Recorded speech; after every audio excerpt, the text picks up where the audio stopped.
1189 누누기도의 455번째 욥기 19장 성경을 읽겠습니다. 욥이 대답하여 이르되 너희가 내 마음을 괴롭히며 말로 나를 짓부수기를 어느 때까지 하겠느냐. 너희가 10번이나 나를 학대하고도 부끄러워하지 아니하는구나. 비록 내게 허물이 있다 할지라도 그 허물이 내게만 있으느냐. 너희가 참으로 나를 향하여 자만하며 내게 수치스러운 행위가 있다고 증언하려면 하려니와 하나님이 나를 억울하게 하시고 자기 그물로 나를 에워싸신 줄을 알아야 할지니라.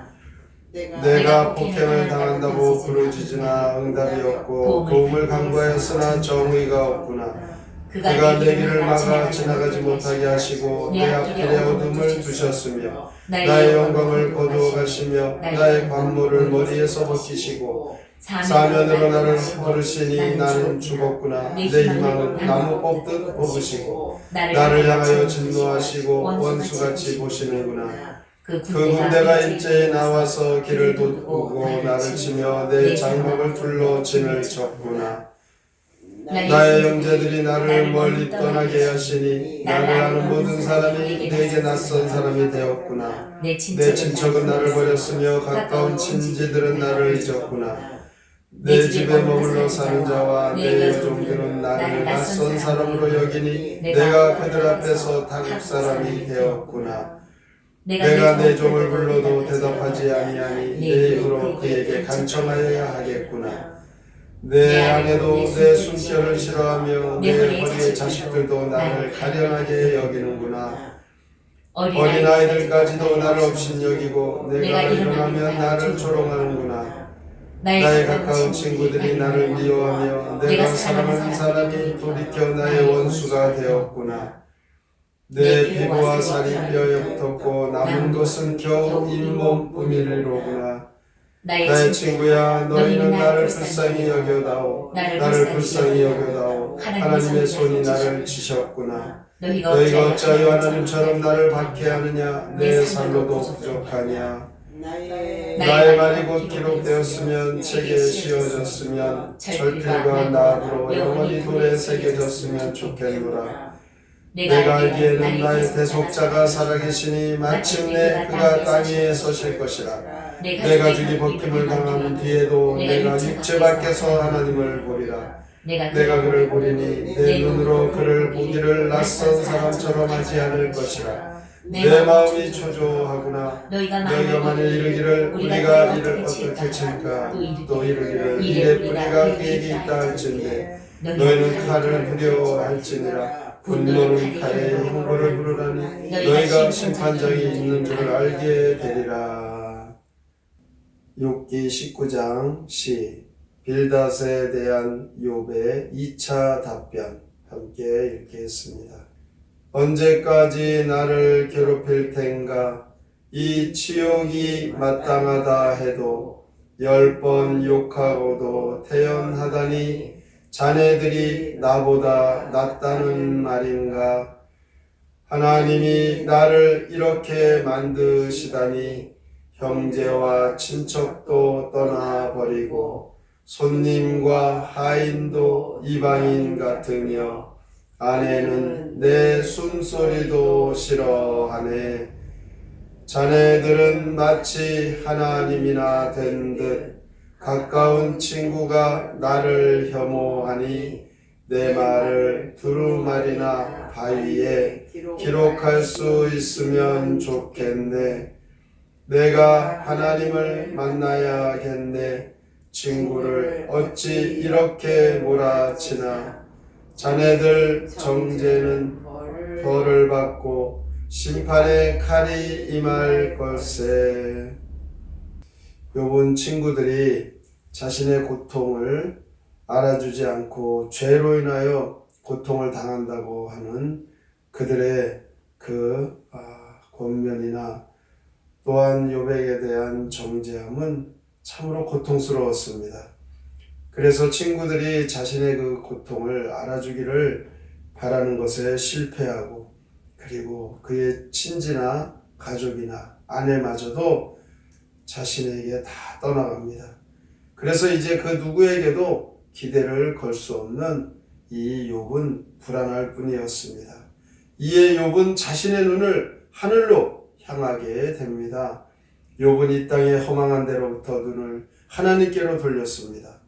살아계셔서 지금도 자기를 위하여 일하시고 자기에게 무한한 자비와 은총을 베푸시고 자기의 억울함을 살피시고 갚아주시며 실추된 자신의 그 명예를 회복시켜 주실 하나님께 눈을 돌렸던 것입니다.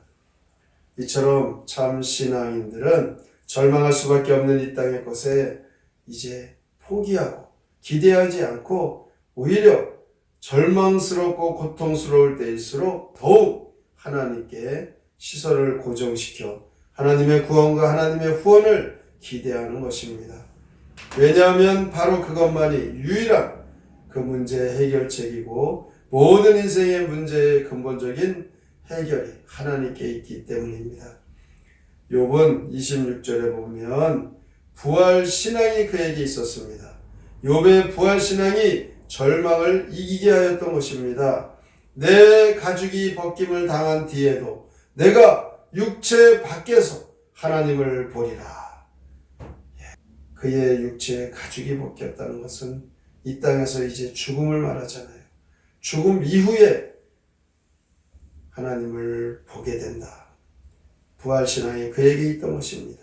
감당하기 어려운 절망 같은 그 온몸에 악창이 나서 고통 가운데 신음하는 이 욥은 인간의 육체는 다 썩고 만다는 사실을 그는 믿고 있었습니다. 그리고 죄로 인해 부패된 육체는 이제 다 쇠하여지고 본래의 곳으로 돌아가게 됨을 믿고 있었습니다. 그런데 욥은 자신의 일생이 이러한 육체의 쇠멸로 모두 종결되는 것이 아니고 육체가 썩어버린 후에 육체 밖에서 하나님을 본다라는 그 믿음을 가지고 있었습니다. 지금 누더기 같은 그가 걸치고 있는 그 육체는 죽음을 통해 썩어져 갈 것입니다. 하지만 죽음 이후에 자신을 일으키시는 하나님, 영광스러운 부활의 날 아침에 이제 신령한 부활체를 덧입고 하나님을 똑똑히 본다라는 그 확신이 있었습니다. 신령한 부활의 몸을 덧입고 하나님과 대면하고 선다는 것은 그의 의로움이나 그의 공로 때문이 아니죠. 곧 하나님의 절대적인 은총과 하나님의 주도적인 긍휼로 가능한 것입니다. 결국 욥은 하나님의 사랑과 그분의 신실하심과 전능하심을 굳게 믿고 있었습니다. 이렇게 부활의 신앙을 가진 욥이기에 지금 당하고 있는 그 고통, 그가 절망 같은 그 상황, 그 가운데에서도 그는 이제 죽어버릴 수밖에 없는 상황인데도 결코 두려운 일이 아니었습니다. 그리고 욥은 마지막 날에 자신이 부활하여 하나님을 친히 보리라 이 확신을 가지고 있었습니다. 이 욥의 신앙은 어떠한 신비스러운 환상이 아닙니다. 실제로 그는 자신의 눈으로 직접 하나님의 존재를 확인하리라라는 벅찬 기대를 갖고 있었던 것입니다. 이러한 욥의 기대감은 막연하거나 모호한 것이 아니었습니다. 부활과 영생의 소망 그에게 있었습니다. 오늘도 우리는 이와 같은 신앙, 이와 같은 믿음이 우리에게 있어야 합니다. 현실의 어려운 고난 때문에 흔들리지 말고 하나님 우리와 함께 계셔서 더 강하고 담대한 믿음으로 이 땅에서의 우리의 삶이 마지막이 아니라 그 이후에 부활체로 하나님 나라의 영원한 삶으로 살아가는 것을 믿고 주님의 얼굴과 얼굴을 맞대어 만나볼 그날을 소망하며 믿음으로 살아가는 저와 여러분들이 되셔서 강건한 믿음으로 우리의 모든 삶을 다 넉넉히 이기시고 날마다 감사와 기쁨으로 승리의 삶을 살아가시기를 주님의 이름으로 축원합니다. 아멘. 성경의 노래 욥기 19장 함께 부릅니다.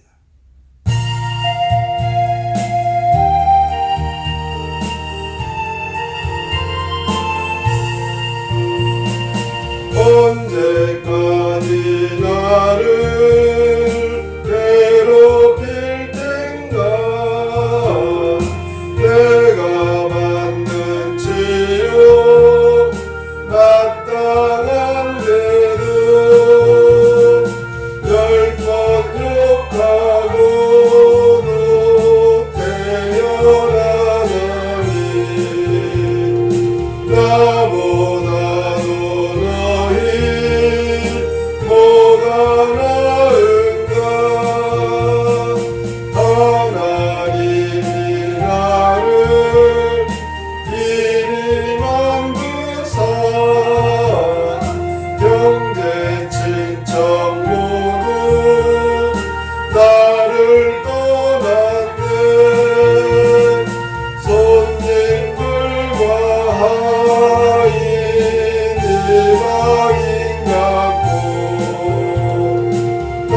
이제 말기는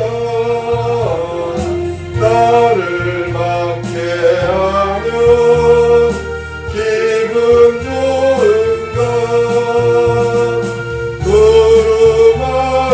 두루마리에다 내 말 썼으면 내 말 모두 노래 새겨뒀으면 나의 대속자가 살아계시니